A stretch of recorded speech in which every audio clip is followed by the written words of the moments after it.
What's up guys, Bearded Jeeper here, and have you ever had this problem?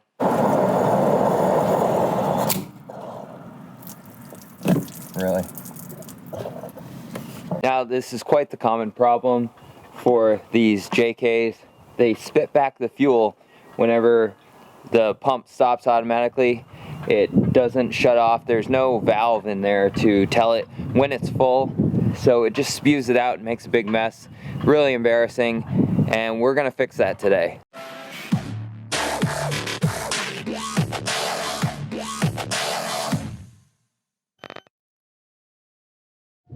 All right, let's crawl underneath the Jeep and I'll show you what we're replacing. You're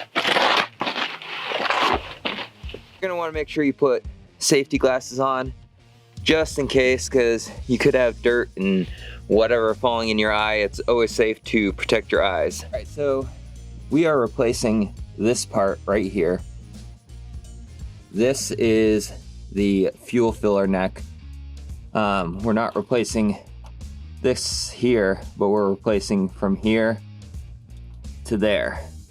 So all you have to do is get a screwdriver, loosen up this one clamp that attaches to the gas tank itself, and then over here you need to undo this hose clamp.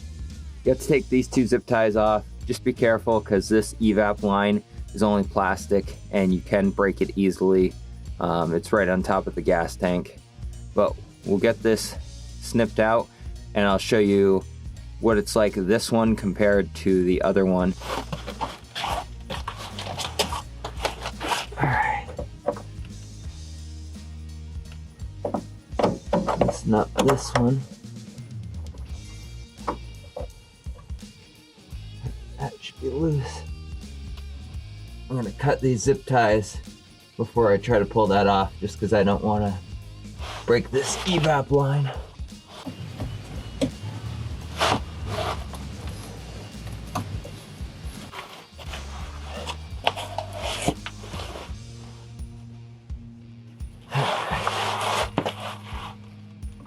Snip these two zip ties.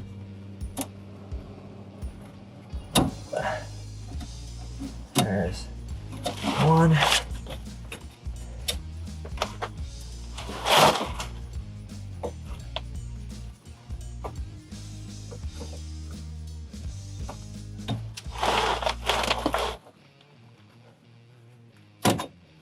There's the second one. Alright, now that evap line is in less danger.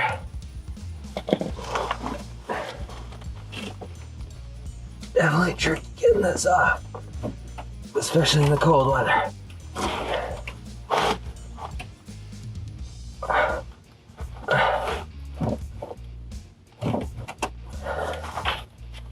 There we go. Got that in there.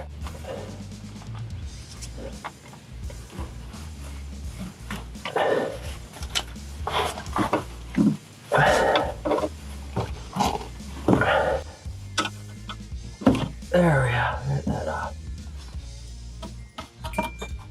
So here are the two filler necks side by side. This top one is the factory one that came on the Jeep, and the reason you have this issue is because there's no check valve in here. This other one, it's still a Mopar part. It comes with this check valve, so it'll know when it's full and you're not gonna have it spit back. It was a poor design, this original one, and that's what causes the issue. So this one, it is Mopar part number. Here's the part number for this genuine Mopar part. So this fill tube I got from a company called tascaparts.com. They were really awesome. You can put your phone number in and actually have them send you a text message with the tracking links. You can just click on it, tell it where it is. It got here pretty quick, even in this pandemic we're having right now.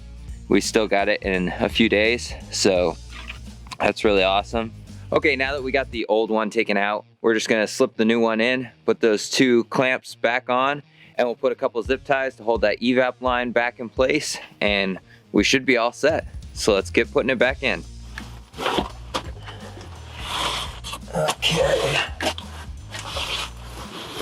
climb under here.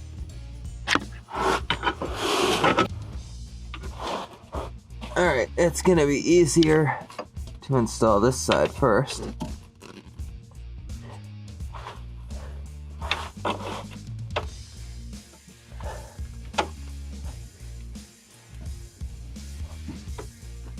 There we go. What I have to do is wiggle it till it gets up to the seam here, and we'll tighten the clamp after we get the other side installed.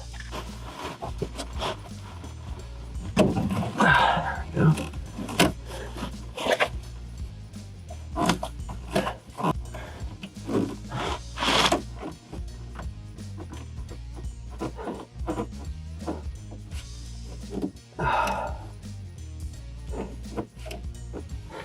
we go.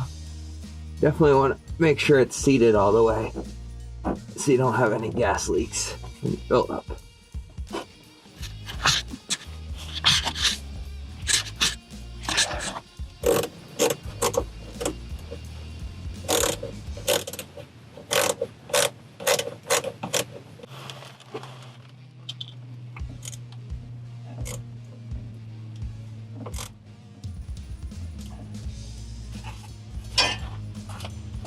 Alright, doesn't really matter where you put these zip ties. They're really just to hold that line from flapping around.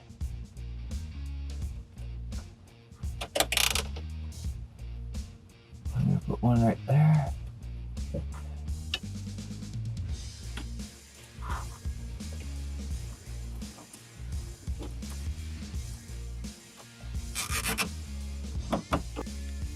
So that is what the new filler neck tube looks like, all installed with the check valve, so we shouldn't have any more spit back issues. Just go over once again and make sure all your clamps are tight. Make sure everything's secure before you go ahead and try to put gas in it. You don't want to spill a bunch of gas on the ground, that's no fun. Alright, just like that, we are done with the install. It's a really quick install. It only takes like 20 minutes maybe, and I was filming, so probably even less than that.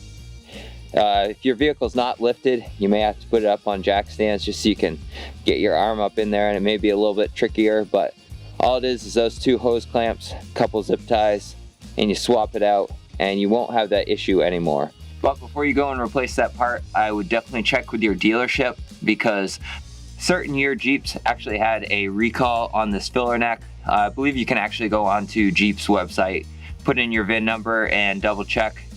Mine unfortunately wasn't part of the recall group, even though it was having the problem. So 40 bucks though, and you swap it out. You don't have to worry about the thing spewing fuel at you when you're done filling up. Really quick, easy fix. You can do it at home. If you have any questions, let me know. I'm gonna post a link in the description below where I got my filler neck. You can shop around, they're getting hard to find. That's it guys, thanks for watching. If you're not subscribed, hit that subscribe button. As always, stay bearded, stay Jeepin'. I'm out.